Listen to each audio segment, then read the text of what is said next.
joining us for another episode of The Review. Steve Banny joining me again, go-to wingman from the Swannies. Tom Roach finally knocked off a team in the top 8. It took 20 rounds, but away from home made it even more impressive. The big question now, can we conquer the Pussycats and can we make a push?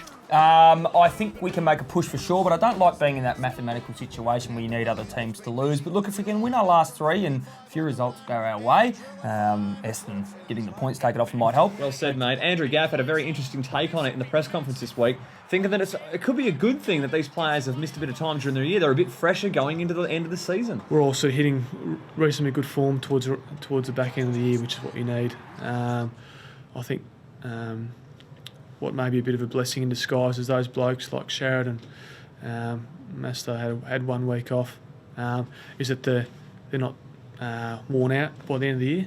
So they're playing there. Sheridan's probably playing, I don't know, his 8th, 9th game of the year maybe, and he's playing as well as what he would in the middle of the year. He's had a horrendous run with injuries over the past 2 seasons, and unfortunately the trend continues for 2013. He's set to miss this weekend's blockbuster against the Cats. He's got 3 broken ribs, Roachy. Oof. Unbelievable. Pretty nasty, 3 broken ribs, mate. I'd be struggling to breathe, let alone play. Look, it happened before half-time, so he's managed to keep playing, and he's booted 5 goals.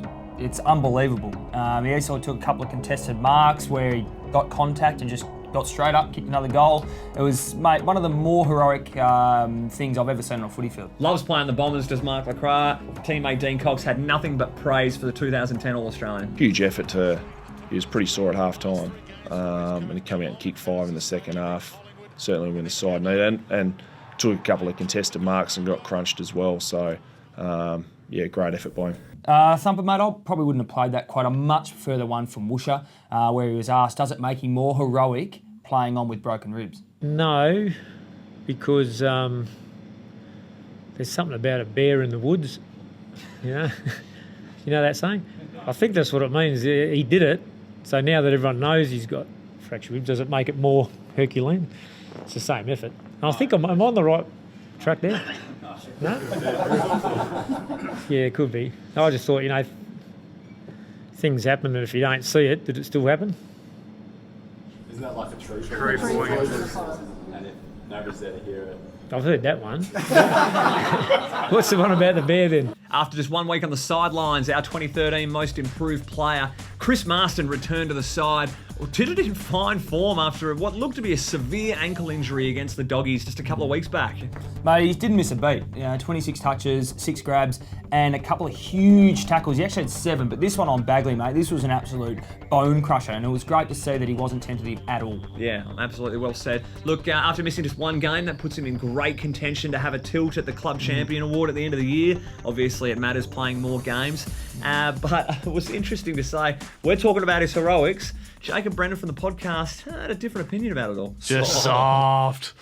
God, yeah, how do you come back from an ankle in 1 week? You subbed out like the end of the world had happened, crying on the bench and coming back in here on crutches, and then was running on Thursday, I think he was. After extending his contract with West Coast for a further 3 years, Mitch Brown comes out, has a brilliant game against the Dons, was in charge of minding bell chambers when he drifted forward, and was just too nimble for him at ground level, I thought, Tom. No, he's very good, mate, and look, he needs to play well for the remaining 3 games for the conference for next year. He's obviously going to be replacement of Glassy when Glassy finally retires. Talking about Glassy, mate, did you see his efforts in the third quarter? Exceptional. Mate, 3 in a row, just dominated them all. He's an absolute freak, so we're very glad that he's playing on for 1 more year. It was quality defending from both the boys. I tell you what wasn't good defending was whoever was looking after these Powerades at Etihad Stadium. Mate, they just loose. Put a body on. I mean, get yourself in the line. Have a bit of pride in your work. Come on, boys. Thought it was loose defending. I tell you what, it certainly was a mixed day for Jamie Cripps, wasn't it, Thumper? Oh, couldn't have said it better myself, mate. He's had 17 touches and a ripper goal. Not nominated again for goal of the round. Get stitched up harder. Mate, what about the run that he showed here? He was so quick. I mean, I hope Dyson Heppel was a bit tired on this occasion because he has burnt him off. But, mate, for his troubles, copped an absolute ripper from Dustin Fletcher there. Yeah, he has. Having a couple of weeks off Fletch because you've hit him way too high there. But it was a mixed bag for Fletch as well. He's also come up with probably one of the greatest passes I've ever seen in football, if this was intentional. Get him out of goals for the Gaelic international team. Put him in the midfield. That's tremendous soccer skills. Now, time to have a quick vent, Tom Roach. I know you love one of these, but it worked out in our favour. But talk me through the first quarter assist from the goal umpire for Josh Hill's first major. Look, mate, just get out of the way, boys. Stop straddling the line. I think we talked about it the other day when an umpire went down with a sore knee or something like that. So he's just done his knee. It wasn't sore. Oh, whatever. Get out of the way, lads. Like, if you're not quite on the line, who cares? You can go up to the review anyway. At the moment, you're getting in the way. Geesh, do something about it, please. It's the correct position to stand, Tom. Don't know what you want from him. I tell you what was an even bigger mare than that. What about the streaker that's come out in the fourth quarter with 3 minutes to go? He's got done, big fine, and he's had another crack at 24 seconds. I don't know how this has happened, Thumper. I mean, the security guards, you've got a job. If a bloke runs on the ground, he's out. He's not just out of the ground, he's out of the whole suburb. Get him out of there. Somehow 3 minutes later, he's back on the ground. I can't work it out myself. Didn't even need a new change of outfits. Mate, he's called him anyway. Questions need to be asked there.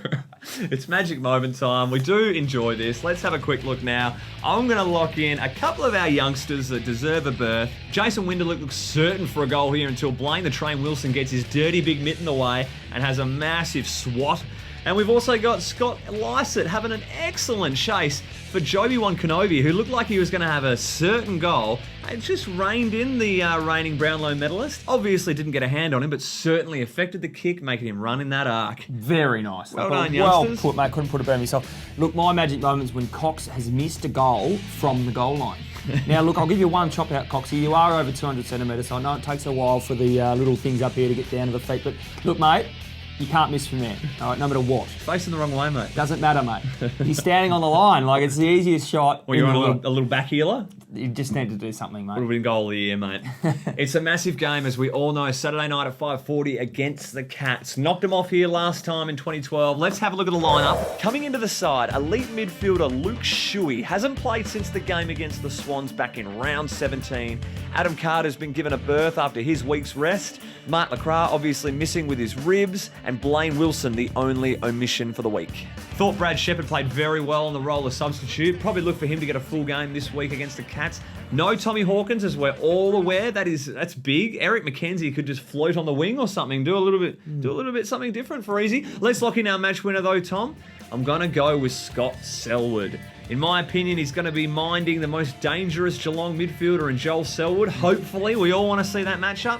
But you saw what he can do with Gary. He can defend and he can get very offensive as well. Expect him to drift forward and kick a couple during the day. Keep Joel very honest. Yeah, very nice, Thumper. Look, my match winner this week will be Dean Cox yet again. I know he's best on ground last week, but mate, he has got no opposition again this week with a lot of injuries from the Geelong big men. So I'm expecting him to win a lot of taps, get around the ground, maybe kick a couple of goals, and give our midfielders first use of the ball.